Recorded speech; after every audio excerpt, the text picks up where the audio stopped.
Assalamualaikum warahmatullahi wabarakatuh. A'udzubillahi minasyaitonirrajim. Bismillahirrahmanirrahim. Alhamdulillahirabbil alamin wa kafa wassalatu wassalam ala nabiyil mustafa. Asyhadu an la ilaha illallah wahdahu la syarikalah wa asyhadu anna Muhammadan abduhu wa rasuluhu la nabiyya ba'da. Allahumma shalli wa sallim wa an'im wa akrim ala hadzal nabiyil karim Muhammadin sallallahu alaihi wasallam wa ala alihi wa sahbihi ajmain. Hadirin hadirat Bapak Ibu yang dimuliakan Allah, Assalamualaikum warahmatullahi wabarakatuh. Alhamdulillah wa syukurulillah wa la hawla wa la quwata illa billahil aliyil azim. Bapak Ibu sekalian, tema yang akan kita uraikan pada pagi ini menyempurnakan ilmu dan pengetahuan kita seputar fikih salat ya. Dan tema yang akan kita angkat berkaitan dengan fikih imamah ya, fikih imamah, syarat dan adab menjadi imam. Baik Bapak Ibu sekalian, demikian penjelasannya. Mohon maaf agak cukup panjang hari ini ya, sekitar 40 menit lebih penyampaiannya. Silakan mungkin kalau ada waktu beberapa menit kita persilakan bagi yang mau bertanya. Mangga silakan. Assalamualaikum warahmatullahi wabarakatuh. Waalaikumsalam warahmatullahi wabarakatuh. Mohon izin bertanya maupun nasihat Pak Ustadz. Dalam surat An-Nisa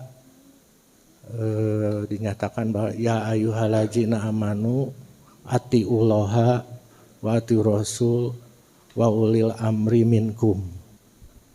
Kaitannya dengan Imam Kubro, beberapa keterangan dari beberapa media maupun kenyataan bahwa telah ada beberapa penyimpangan. Ya. Lalu sikap kita terhadap ulil amri minkum harus seperti apa? Yang kedua, mengenai Imam Sugro, contohnya ada dalam sholat. Ini di Masjid Antah Berantah ya. Kalau saya memperhatikan durasi waktu dalam menjalankan sholat wajib, sholat Isya dengan sholat lohor asar jumlahnya sama. Begitupun di rakaat 1, rakaat 2 itu kan. Tapi secara durasi kok sholat zuhur dengan sholat asar ini lebih cepat gitu. Sehingga saya tidak bisa mengejar surat Al-Fatihahnya yang menurut saya harus tartil ayat per ayat gitu. Tapi ini lebih cepat gitu. Seolah-olah di pinggir masjid itu ada bandara, ada stasiun kereta api atau terminal bis, cepat sekali. Tapi kalau sudah sholat Isya, sholat maghrib, rakaat 1, rakaat 2 enak gitu mengikutinya. Mohon nasihat dari itu, apakah imam sholat yang membawa seperti ini harus memperbaiki diri atau seperti apa? Ke sebelah sayap kanan ada yang ya. Caranya saling mempersilahkan atau yang maju lah, yang merasa mampu maju gitu, ataukah ditunjuk dulu atau saling mempersilahkan, biasanya gitu kan, saling dorong tuh, kamu aja ya gitu kan. Nah, itu. Kemudian yang kedua, pada waktu imam sudah maju begitu akan mulai, ternyata ada orang ya, itu yang lebih mampu, yang kita di pandangan kita ya, di lingkungan kita, wah beliau lebih mampu, itu baru datang, tapi dia sudah ada di depan tuh imam yang anak mudanya gitu ya. Kemudian yang ini baru datang ini. Nah, apakah perlu diganti begitu? Jadi yang mampu tadi, jadi yang sudah di depan tadi mundur, nah ini yang baru datang tadi maju begitu. Terima kasih.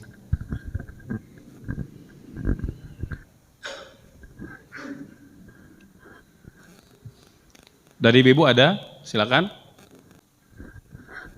Assalamualaikum warahmatullahi wabarakatuh. Waalaikumsalam warahmatullahi wabarakatuh. Silakan Ibu. Tadi menurut Ustadz bermakmum dengan yang keadaan tidak sehat ya. Jadi qadarullah suami saya sedang tidak sehat, tapi jadi beliau sholatnya di rumah.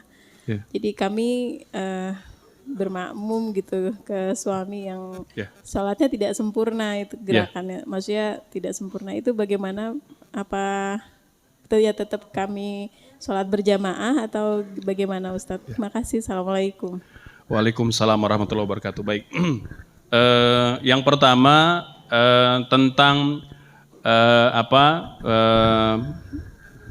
taat kepada pemimpin ya, dalam Quran surah An-Nisa ayat 59 itu Allah berfirman, Ati'ullah wa ati'ur rasul wa ulil amri minkum, ya, taatlah kalian kepada Allah, taatlah kepada Rasul dan ulil amri, pemimpin di antara kalian. Ulama sepakat Bapak Ibu tanpa ada perbedaan bahwa ketaatan kepada Allah, ketaatan kepada Rasul itu ketaatan mutlak, tanpa syarat, tanpa pilih, tanpa tapi. Kalau kepada Allah dan kepada Rasul, saya mau taat tapi itu nggak boleh ada itu. Ya, kalau kepada Allah, kepada Rasul dia mutlak, pilihannya tidak ada kecuali taat, gitu. Ya. Nah, ini ketaatan kepada Allah dan kepada Rasul. Tapi kepada ulil amri ya, yang bukan Nabi dan Rasul, Bapak Ibu sekalian, sepakat para ulama ketaatan kepada mereka muqayyad. Apa itu muqayyad? Dia ada syaratnya. Ya, kapan kita wajib taat kepada pemimpin?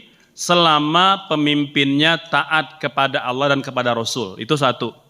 Yang kedua, selama yang diperintahkan tidak bertentangan dengan perintah Allah dan perintah Rasul. Itu yang wajib ditaati. Tapi kalau dia tidak taat kepada Allah, tidak taat kepada Rasul, kemudian dia juga memerintahkan maksiat, maka tidak wajib ditaati. Artinya tidak berdosa kalau kita tidak mentaatinya. Ya, tapi kan kadangkala kita tidak punya pilihan. Ya, karena boleh jadi itu sifatnya ketentuan, peraturan, maka ya kita tidak berdosa. Justru kalau ada pemimpin yang memerintahkan memaksa rakyatnya berbuat maksiat, maka dosa ditanggung oleh pemimpin yang memerintahkannya. Maka berat Bapak Ibu sekalian. Pemimpin itu kan kata Nabi berpeluang menjadi salah satu orang yang bakal mendapat naungan pada hari kiamat, pada hari di mana tidak ada naungan selain naungan Allah. Yauma la zilla illa zilluh. Ada 7 golongan, kan? Yang pertama kata Nabi al-imamul adil, pemimpin yang adil. Ya, tetapi kalau dia pemimpin yang tidak adil, pemimpin yang tidak taat, yang memerintahkan kepada maksiat, maka dia boleh jadi punya kekuatan memaksa rakyat, memaksa umat, tapi dia tidak akan selamat dari azab Allah Subhanahu wa taala, gitu, ya. Jadi kata Nabi dalam hadis yang lain, seorang hakim saja ketika dia memutuskan perkara, maka satu kakinya di surga, satunya lagi di neraka, gitu. Artinya kalau dia salah memutuskan, maka dia terlempar ke dalam jurang itu. Nah, ini jadi muhasabah untuk kita semua, ya. Jadi Bapak Ibu sekalian, ya kita berharap semoga kita diberikan Allah pemimpin yang bertakwa dan takut kepada Allah Subhanahu wa taala. Yang kedua, imam sughra, ya.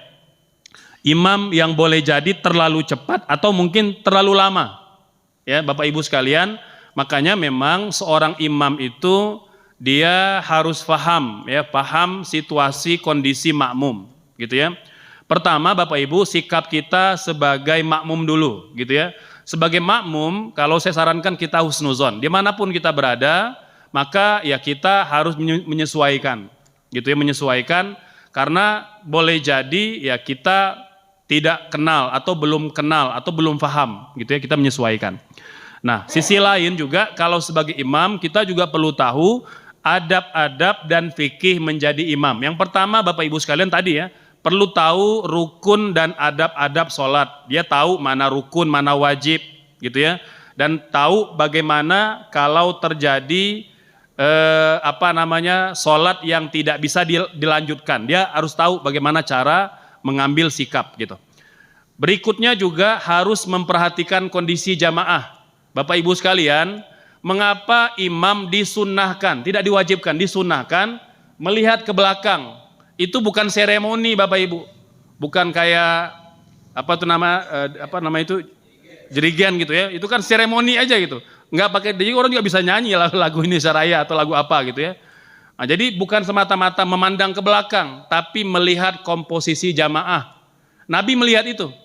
Ya, kata Nabi, melihat ke belakang, melihat jamaah, ada nggak orang tua, ada nggak orang yang duduk di kursi, atau yang pakai tongkat, ada nggak ibu-ibu, ada nggak ibu hamil, ada nggak anak kecil gitu ya.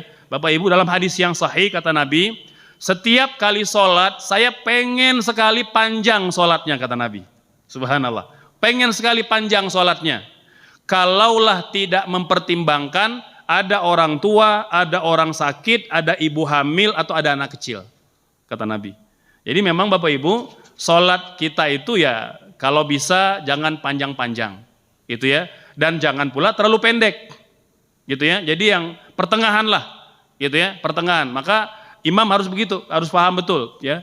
Kecuali kalau makmum udah biasa panjang-panjang kayak di pesantren gitu ya. Dulu Bapak Ibu saya ngaji dengan Ustaz Abdul Aziz. Itu biasa santri beliau itu kalau tahajud setiap malam 10 juz bacanya. Mulainya jam 10 habis menjelang subuh. Itu dipastikan yang orang yang tamu musafir itu pada assalamualaikum semua itu. Ya, tapi santri udah biasa. Udah biasa, setiap malam begitu kita, gitu, ya. Nah, jadi kalau kita jadi imam di tempat umum atau di tempat ya memang masyarakat umum ya jangan panjang-panjang, ya sewajarnya aja, gitu, ya. Dan jangan juga terlalu pendek, gitu ya. Walaupun memang kan kalau yang pendek ini boleh jadi kan ada sebabnya. Contoh Bapak Ibu, Umar ini di antara sahabat yang terkenal sholat paling pendek. Beliau kalau jadi imam itu ringkas sholatnya. Awal-awal ada sahabat yang komplain juga.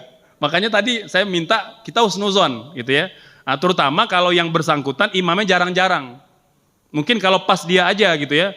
Itu seperti Umar Bapak Ibu, dikomplain warga, dikomplain jamaah. Umar kenapa? Imamnya cepat sekali sholatnya. Gitu ya. Jadi pokoknya asal terpenuhi rukun gitu. Ya. Kata Umar, setiap kali saya jadi imam, itu syaitan mengganggu saya. Untuk memperindah suara, memperindah bacaan, ya. Jadi saya pengen agar syaitan tidak ada peluang mengganggu saya singkatkan sholatnya. Subhanallah. Begitu Bapak Ibu sekalian. Ya, maka Umar itu orang yang paling hati-hati sekali. Ya, jadi ya kalau saya husnuzon, mungkin beliau seperti Umar gitu ya. Jadi nggak mau syaitan mengganggunya. Jadi maka saya bilang tadi, pertama kita husnuzon dulu ya. Tapi tentu ya mungkin nasihat untuk kita semua ya, tidak untuk siapapun, boleh jadi terjadi di sini atau di tempat yang lain, dimanapun ya. Bapak Ibu kan tujuannya kita menasihatkan untuk kebaikan ya, dan yang menasehati kalau dia ikhlas mendapat pahala, yang mendengar menerima ikhlas mendapat pahala Bapak Ibu sekalian ya. Nah, jadi intinya jangan terlalu panjang, jangan terlalu pendek. Kemudian juga yang perlu dipahami oleh imam, sholatlah dengan sholat yang biasa dilakukan oleh masyarakat. Pertama, kiroah yang dipakai, jangan kiroah yang lain. Di warga Indonesia itu biasa Hafs an Asim. Kita mungkin karena belajar ya, bacaan warosh, bacaan kolun gitu ya. Itu kadang-kala tidak jaga niat juga gitu, langsung mimpin bacaan warosh. Tiba-tiba karena bacaannya beda, kata makmum, subhanallah. Itu tidak salah, makmum nggak berdosa. Justru yang berdosa imam. Memilih bacaan yang tidak biasa dibawa oleh makmum, nggak boleh Bapak Ibu sekalian. Ya, saya juga sering menegur sahabat-sahabat saya, karena banyak juga ya di Bandung Raya itu ya junior saya juga dulu ya, yang juga dulu ketika di Kairo adik kelas saya sering tegur gitu. Ya, jadi silakan kita mau belajar qiraat ya, tapi sesuaikan kalau kita berada di tengah-tengah masyarakat awam, gitu ya. Nah, jadi mengapa dipelajari kan tujuannya sebenarnya agar kita memahami dan mentoleransi kalau seandainya ada bacaan yang berbeda dengan bacaan kita. Oh, ini bacaan warosh. Oh, ini bacaan qalun. Oh, ini bacaan bacaan khalaf. Begitu. Bukan untuk ajang berbangga-bangga. Punten Bapak Ibu sekalian, terutama yang muda-muda ya. Ini mungkin nanti kalau YouTube-nya ataupun rekaman ini sampai kepada yang muda-muda yang sedang semangat belajar ya, luruskan niat bahwa ilmu qiraat disusun oleh para ulama bukan ajang berbangga-bangga. Saya juga dulu belajar Bapak Ibu sekalian, ya belajar semata-mata ingin memahami nanti kalau ada imam yang baca ini atau berada di masyarakat yang biasa dengan bacaan ini kita paham. Bukan untuk dibangga-banggakan, tidak. Ya, maka dan dia juga tidak harus dipelajari oleh semua orang. Ini hari ini seperti jadi tren gitu ya. Pokoknya semua orang belajar qiraat, padahal kan itu untuk ulama saja, gitu ya. Atau kalau dipelajari ya dalam rangka sebagai wawasan saja. Karena ada banyak ilmu-ilmu yang lain Bapak Ibu yang fardu ain. Sementara ilmu qiraat itu fardu kifayah. Jadi jangan terbalik. Yang fardu kifayah dikejar-kejar, yang fardu ain dilupakan. Itu yang fardu ain banyak itu. Wuduknya belum benar, sholatnya belum benar, udah belajar qiraat, Allahu Akbar. Bapak Ibu, jangan sampai kita salah prioritas. Ya, umur kita terbatas, ya. Sementara ilmu yang fardu ain lebih banyak, maka dahulukan yang fardu ain. Itu pentingnya ilmu, ya. Kemudian bagaimana menunjuk imam? Ya, Bapak Ibu sekalian, kalau para sahabat itu mereka udah kenal, saling mengenal satu sama lain. Oh, ini hafalannya 10 juz, ini hafalannya 20 juz. Kita karena tidak saling kenal mengenal, karena tidak tahu dan ya mungkin rendah hati tadi, nggak cerita. Ya kalau begitu ya wajar kalau saling dorong gitu ya, karena nggak tahu. Ya mungkin kita husnuzon mendorong itu karena dia husnuzon, yang lain lebih layak gitu ya. Tapi kalau kita saling mengenal Bapak Ibu, para sahabat itu bahkan mereka tahu kondisi dapur sahabatnya. Tahu siapa yang minggu ini habis beras, siapa yang minggu ini habis susunya. Mereka tahu. Itu kuatnya ukhuwahnya para sahabat. Nah, kita kadangkala ya tetangga kelaparan nggak tahu gitu ya. Nah, ini jadi PR kita Bapak. Jadi intinya ya kalau memang tidak tahu ya kita bisa husnuzon siapa yang memang lebih layak menjadi imam. Tapi kalau ada imam tetap, nah itu lebih layak menjadi imam, ya.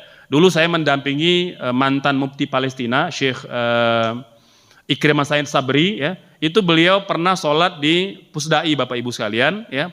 Itu imam rawatib belum hadir dan beliau diminta oleh makmum jadi imam. Beliau nggak mau. Saya pengen ketemu imam rawatib dulu kata beliau. Keluar imam rawatibnya, baru diizinkan oleh imam rawatib, lalu beliau maju jadi imam gitu. Nah, jadi memang begitu idealnya Bapak. Kalau bisa ya kita tetap mengutamakan imam tetap gitu ya. Jadi maksud saya kadang kalau disuruh saya minta malah imam tetap dulu gitu ya. Itu lebih utama gitu ya. Nah, tapi mungkin karena husnuzon gitu ya, husnuzon ustadz mungkin lebih layak ya bismillah gitu ya.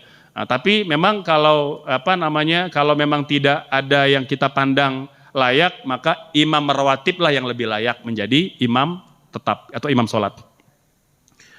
Bagaimana kalau ada imam yang lebih layak? Iya Bapak, kalau kita tahu dia lebih layak, Bapak Ibu sekalian. Kalau kita tahu ya ada orang yang lebih layak, baik karena ilmunya, karena hafalannya, bahkan punten termasuk karena usianya. Ya, dalam mazhab Hanafi orang yang lebih tua dipertimbangkan jadi imam.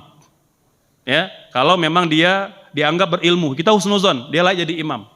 Ya, almarhum ayah saya sekalian itu sampai usia 80 jadi imam terus, ya berhenti jadi imam ketika beliau wafat, gitu. Ya jadi ke masjid sudah pakai tongkat gitu. Ya mungkin di masyarakat ya mengamalkan pandangan itu, yang tua lebih layak jadi imam, selama dia masih kuat. Nah, tapi kalau sudah tidak kuat jadi imam ya jangan dipaksakan, gitu. Bermakmum kepada suami yang sakit boleh Ibu, diperbolehkan, asal suaminya tetap sadar. Kalau suami sudah tidak sadar nggak boleh, jangan dipaksakan. Pak, ini suami lagi mungkin stroke gitu ya, atau sudah tidak sehat ya, tidak sadar, kita paksa jadi imam, nggak sah sholatnya Ibu sekalian, nggak boleh. Ya, jadi bahkan orang yang memang setengah sadar, setengah tidak sadar, tidak wajib sholat ketika dia dalam kondisi itu. Udah biarkan dia. Nanti setelah dia sadar baru diingatkan, Bapak kemarin tidak sadar, tertinggal sholat 2 kali atau 3 kali atau 4 kali. Biar dia mengkodok. Kalau dia ingat, ya. Jadi ini juga ada Bapak Ibu sekalian, kalau dampingi orang tua yang sedang opname di rumah sakit tidak sadar atau setengah sadar, jangan dipaksa sholat. Dia nggak wajib sholat. Allah saja tidak mewajibkan, maka zalim kalau kita mewajibkan mereka sholat. Biarkan mereka istirahat. Nanti kalau dia sudah sembuh, sudah sadar, diingatkan, Bapak kemarin tidak sholat 3 kali, zuhur, asar, maghrib. Udah, dia kodok sholatnya. Gitu ya.